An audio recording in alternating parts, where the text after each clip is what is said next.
রাধে রাধে। গীতার মূল্যায়নের আজকের ভিডিও, সকল ধর্মের গন্তব্য কি এক? শ্রীমদ্ ভগবদ্গীতার 4th অধ্যায়ের অর্থাৎ জ্ঞানযোগের 11 নম্বর শ্লোকের ব্যাখ্যা সহ অনুবাদ করে বলবো।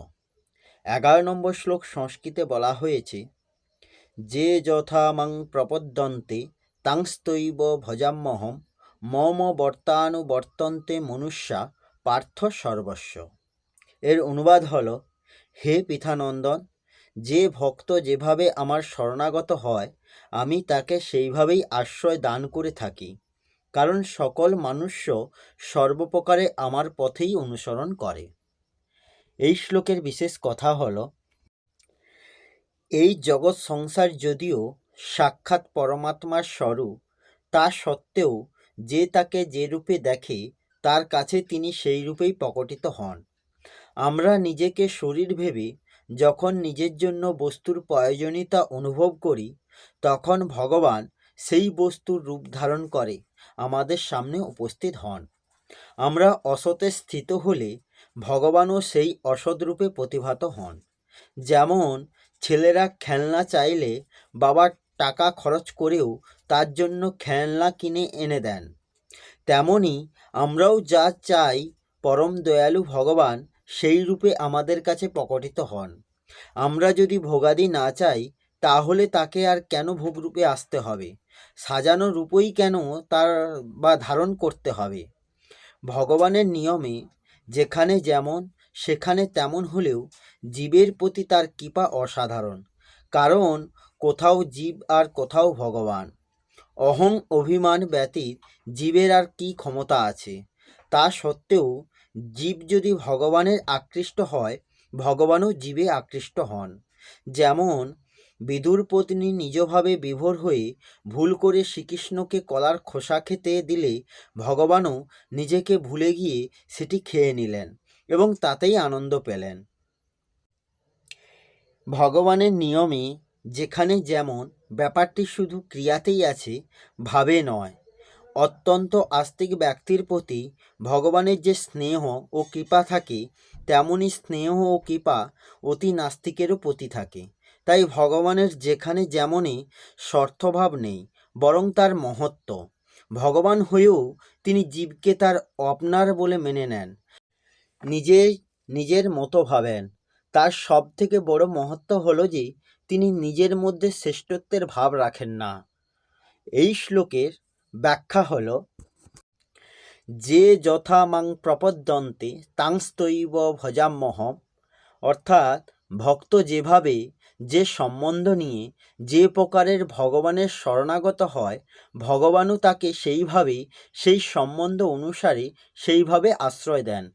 যেমন ভক্ত যদি ভগবানকে গুরু বলে মেনে নেয়, তাহলে তিনি শ্রেষ্ঠ গুরু হয়ে থাকেন। শিষ্য বলে মনে করলে শ্রেষ্ঠ শিষ্য হয়ে যান। বাবা মা মনে করলে তিনি আদর্শ বাবা মা হয়ে থাকেন। পুত্র বলে মনে করলে শ্রেষ্ঠ পুত্র হন। ভাই বলে মনে করলে আদর্শ ভাই হন। সখা বলে মনে করলে শ্রেষ্ঠ সখা হন। সেবক বলে মনে করলে শ্রেষ্ঠ সেবক রূপে থাকেন।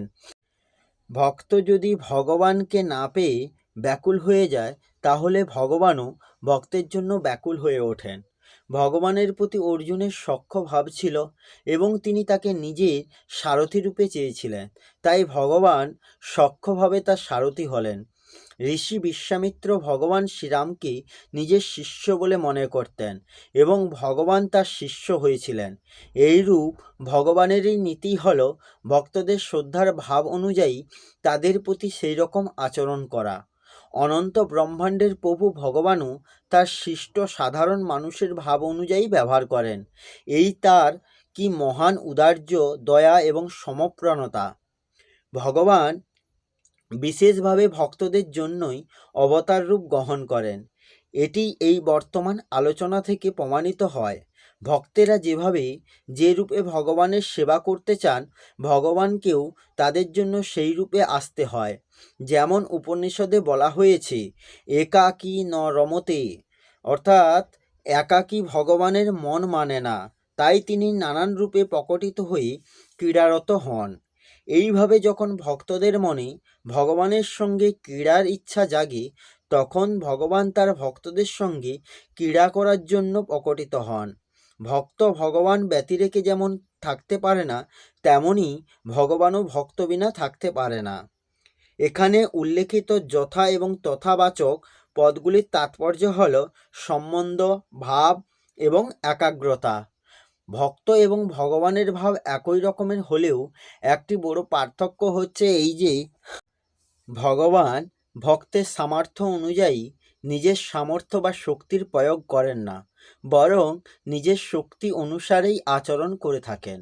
ভগবান সর্বত্র বিদ্যমান, সর্বসমর্থ, সর্বজ্ঞ, পরম সুহৃদয় এবং সৎসংকল্প। ভক্তকে কেবল নিজের সম্পূর্ণ শক্তি নিয়োজিত করতে হবে, তাহলে তিনি সর্বশক্তি সমেত ভগবানকে লাভ করবেন। সাধক নিজেই ভগবৎ প্রাপ্তিতে বাধা সৃষ্টি করেন, কেননা ভগবৎ প্রাপ্তির জন্য প্রাপ্ত বুদ্ধি, সামগ্রী, সময় এবং শক্তিকে তিনি নিজের বলে মনে করেন। সেগুলিকে পুরো ব্যবহার না করে নিজের জন্য কিছুটা রেখে দেন। সাধক যদি সেগুলি নিজের বলে না মনে করে সেগুলি পূর্ণ মাত্রায় ব্যবহার করেন, তাহলে তার শীঘ্রই ভগবৎ প্রাপ্তি হয়ে থাকে, কারণ ওই সমস্ত কোনো বস্তুই তার নয়, সেগুলি ভগবান হতে প্রাপ্ত, ভগবানেরই সামগ্রী। তাই সেগুলিকে নিজের বলে মনে করাই বাধাস্বরূপ। সাধক নিজেও ভগবানেরই অংশ, তথাপি তিনি নিজেই ভগবানের থেকে নিজেকে পৃথক বলে মনে করেন, ভগবান তা মনে করেন না। ভক্তি, প্রেম কর্মজনিত, অর্থাৎ কোনো সাধন বিশেষের ফল নয়। সর্বতোভাবে ভগবানের শরণাগত হলেই ভক্তি স্বতই পাওয়া যায়। দাস্য, সখ্য, বাৎসল্য, মাধুর্য ইত্যাদি ভাবগুলির মধ্যে সর্বশ্রেষ্ঠ হল শরণাগতির ভাব। এখানে ভগবান যেন এই কথাই বলতে চেয়েছেন, তুমি তোমার সব কিছু আমায় দিলে আমিও আমার সমস্ত তোমায় দেব, আর তুমি যদি তোমাকেই আমায় দাও তবে আমিও নিজেকে তোমায় দেব। ভগবৎ প্রাপ্তির কি সহজ এবং সুলভ্য ব্যবস্থা! ভগবৎ চরণে নিজেকে সমর্পণ করলে ভগবান ভক্তের অতীতে ভুলভ্রান্তিগুলি আর মনে রাখেন না। তিনি সাধকের হৃদয়ের বর্তমানে সেই ভুলভ্রান্তিগুলি দৃঢ়ভাবটি শুধু দেখেন। এই একাদশ শ্লোকে দ্বৈত, অদ্বৈত, সগুণ, নির্গুণ এবং সাযুজ্য, সামীপ্য ইত্যাদি শাস্ত্রীয় বিষয়ের বর্ণনা নেই, বরং বর্ণনা আছে ভগবানের আপন ভাবের। যেমন নবম শ্লোকে ভগবানের জন্মকর্মের দিব্যতা জানলে কিভাবে ভগবৎ প্রাপ্তি হয় তাই বর্ণনা করা হয়েছে। একমাত্র ভগবানই আমার এবং আমি ভগবানের, জন্য অন্য কেউ আমার নয় এবং আমি কারণ নয়। এইভাবে ভগবানের সঙ্গে একাত্মতা করলে তার প্রাপ্তি শীঘ্র এবং অনায়াসেই হয়। সুতরাং সাধকের কেবল ভগবানকেই আপন বলে মেনে নেওয়া উচিত। তা বোঝা যাক বা না যাক, শুধু মেনে নেওয়াতেই যখন জাগতিক মিথ্যা সম্পর্কগুলি সত্য বলে প্রতীয়মান হয়, তখন যে ভগবানের সঙ্গে আমাদের সম্বন্ধ নিত্য নিয়ত, তার সম্বন্ধ কেন অনুভবে আসবে না? অর্থাৎ অবশ্যই অনুভবে আসবে। এখানে প্রশ্ন আসতে পারে, ভগবানকে যে যেভাবে উপাসনা করে ভগবানও তার সঙ্গে সেইভাবে ব্যবহার করেন, তাহলে কেউ যদি ভগবানের সঙ্গে দ্বেষ বা শত্রুতা ইত্যাদি ভাব রেখে সম্বন্ধ স্থাপন করে, তাহলে ভগবানও কি তার সঙ্গে সেই দ্বেষ ভাব দ্বারাই কি ব্যবহার করেন? এর উত্তরে বলা হয়েছে, এখানে প্রপদ্যন্তে পদ্রির দ্বারা ভগবানের প্রপত্তি অর্থাৎ শরণাগতির বিষয় বোঝায়, দেশ বা শত্রুতার বিষয় নয়। সুতরাং এখানেই সেই বিষয়ে প্রশ্ন জাগতেই পারে না। তা সত্ত্বেও এটি নিয়ে আলোচনা করলে দেখা যায় যে ভগবানকে স্বীকার করার তাৎপর্য করা হলো কল্যাণ করা। ভগবানকে যে যেভাবে উপাসনা করে ভগবানও তার সঙ্গে সেইরূপই আচরণ করে, অন্তিমকালে তার কল্যাণ করেন। ভগবান প্রাণীমাত্ররই পরম সুহৃদয়, তাই তার যাতে মঙ্গল হয় ভগবান তার জন্য সেইরূপ ব্যবস্থা করে থাকেন। হিংসা দ্বেষ যারা করে তাদেরও যাতে কল্যাণ হয় ভগবান সেইরূপই করে থাকেন। অঙ্গদকে রাবণের সভায় পাঠাবার সময় ভগবান শ্রীরামকে বলেছিলেন যে এমন কথা বলবে যাতে আমাদের কাজও হয় আর রাবণের মঙ্গলও হয়। ভগবানের শহীদদের কথা তো বলাই বাহুল্য, তার ভক্ত সমস্ত প্রাণীর সুহৃদয় হয়ে থাকেন। সুহৃদয় সর্বদেহী নাম। ভক্তর দ্বারাই যখন কারোর কিছুমাত্র অহিত কার্য হয় না, তখন ভগবানের দ্বারা কারোর অহিত হওয়া কি করে অসম্ভব? ভগবানের সঙ্গে যে কোনো সম্পর্ক স্থাপন করলেই তা কল্যাণকর হয়, কারণ ভগবান পরম দয়ালু, পরম সুহৃদয় এবং চিন্ময়। যেমন বৈশাখ মাসে বা মাঘ মাসে যখনই গঙ্গা স্নান করা হোক না কেন, দুই সময়েই মাহাত্ম্য একই থাকে। তবুও বৈশাখ মাসে স্নান করলে মন যত প্রসন্ন হয়, মাঘ মাসের স্নানে সেই প্রসন্নতা আসে না। এইরূপ ভক্তি এবং প্রেম সহকারে ভগবানের সম্পর্ক স্থাপনকারী যেরূপ আনন্দ লাভ হয়, হিংসা ও শত্রুতাপূর্বক সম্পর্ক স্থাপনকারী সেরূপে আনন্দ পায় না। মম বর্তানুবর্তন্তে মনুষ্য পার্থ সর্বস্ব, অর্থাৎ শ্রেষ্ঠ ব্যক্তিগণ যেমন আচরণ করেন, অন্যান্য ব্যক্তিগণও সেই অনুযায়ী আচরণ করতে থাকে। ভগবান সব থেকে শ্রেষ্ঠ, সবার উপরে, তাই সকলেই তার পথ অনুসরণ করে। তৃতীয় অধ্যায়ে 23তম শ্লোকের উত্তরার্ধে এই একই কথা বলা হয়েছে। সাধক ভগবানের সঙ্গে যেরূপ সম্পর্ক মেনে নেন, ভগবানও তার সঙ্গে সেই সম্পর্কেই মানার জন্য প্রস্তুত থাকেন। রাজা দশরথ ভগবান শ্রীরামকে পুত্ররূপে চেয়েছিলেন, তাই ভগবান তার পুত্র হয়েই জন্মেছিলেন এবং পূর্ণ সামর্থ্য থাকা সত্ত্বেও পিতা দশরথের বাক্য লঙ্ঘনে নিজেকে অসমর্থ বলে জানিয়েছিলেন। এইরূপ আচরণ দ্বারা ভগবান এই রহস্য প্রকটিত করেছেন যে যদি তোমার জগতে কারোর সাথে সম্বন্ধজনিত প্রিয়ভাব থাকে, তবে সেই সম্পর্ক তুমি আমার সঙ্গে স্থাপন করো। যেমন মায়ের উপর প্রিয়ভাব থাকলে তুমি আমাকে তোমার মা বলে মনে করো, বাবার ওপর প্রিয়ভাব থাকলে তুমি আমাকে তোমার বাবা বলে মনে করো, পুত্রের উপর প্রিয়ভাব থাকলে আমাকে তোমার পুত্র বলে মনে করো, ইত্যাদি। এরূপ ভাবলেই প্রকৃতই আমার উপর ভালোবাসা জন্মাবে এবং অতি সহজেই আমাকে প্রাপ্ত হবে। দ্বিতীয়ত, ভগবান তার আচরণের দ্বারা এই শিক্ষা দিয়েছেন যে আমাদের সঙ্গে যে যে প্রকার সম্পর্ক স্থাপন করে, আমি তার জন্য সেই রূপই হয়ে থাকি। সেইভাবে তোমার সঙ্গে যে যেমন সম্পর্ক স্থাপন করে, তুমিও তার কাছে প্রতি সেইরূপ হয়ে যাও। যেমন মা বাবার কাছে সুপুত্র রূপে থাকো, স্ত্রীর নিকট সুযোগ্য স্বামী রূপে থাকো, ভগিনীর কাছে শ্রেষ্ঠ ভ্রাতা হয়ে থাকো, ইত্যাদি। কিন্তু পরিবর্তে তুমি কিছু আশা করো না।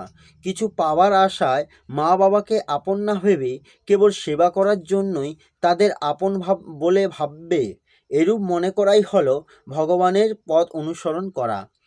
অভিমান রহিত হয়ে নিঃস্বার্থভাবে অন্যের সেবা করলে শীঘ্রই অন্যের প্রতি মমতা ভগবানের প্রীতিতে পরিণত হয়, যার দ্বারা ভগবৎ প্রাপ্তি হয়।